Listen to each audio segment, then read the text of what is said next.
केंद्रीय उड्डयन मंत्री ज्योतिरादित्य सिंधिया मंगलवार को जबलपुर पहुंचे। यहां पर उन्होंने पीएम मोदी के द्वारा हितग्राहियों से किए जाने वाले संवाद कार्यक्रम में भी हिस्सा लिया।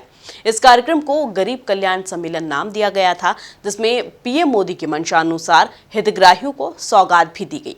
देखिए हमारी यह खास रिपोर्ट।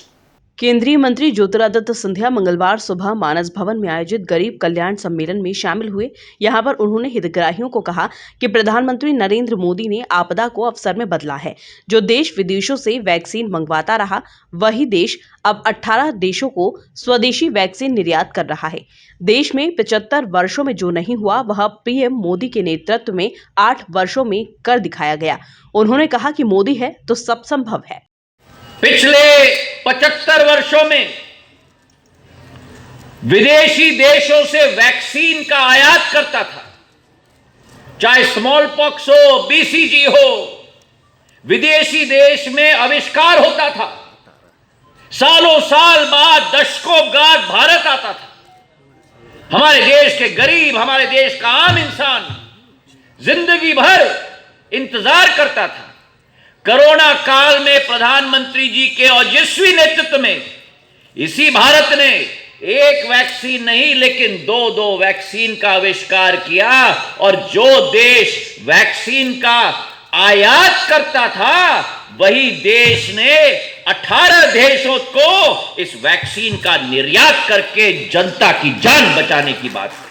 इस दौरान ज्योतिरादित्य सिंधिया ने बताया कि डुमना एयरपोर्ट पर 412 करोड़ की लागत से विस्तारीकरण कार्य चल रहा है। यह मार्च 2023 तक पूरा हो रहा है। इस एयरपोर्ट के नए टर्मिनल भवन का निर्माण चल रहा है। इससे यहां एक समय में 500 पैसेंजर को प्रवेश मिलने की क्षमता है। इतना ही नहीं, यात्रियों को टर्मिनल के अंदर से ही सीधे विमान में प्रवेश मिलेगा। टर्मिनल भवन से 3 एरो ब्रिज लगाए जा रहे हैं। विस्तारीकरण के बाद यहां AB 320 तरह के विमान भी लैंड कर सकेंगे। नया फायर स्टेशन भी बन रहा है और अधोसंरचना के साथ साथ रनवे का विस्तारीकरण भी हो रहा है।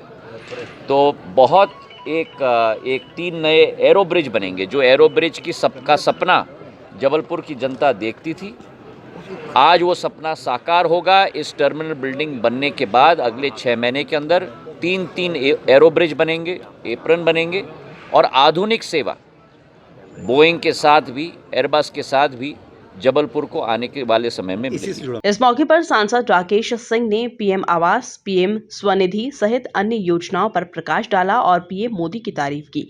सम्मेलन में बड़ी संख्या में हितग्राही और कार्यकर्ता मौजूद रहे। Bureau report, MP news, Jabalpur.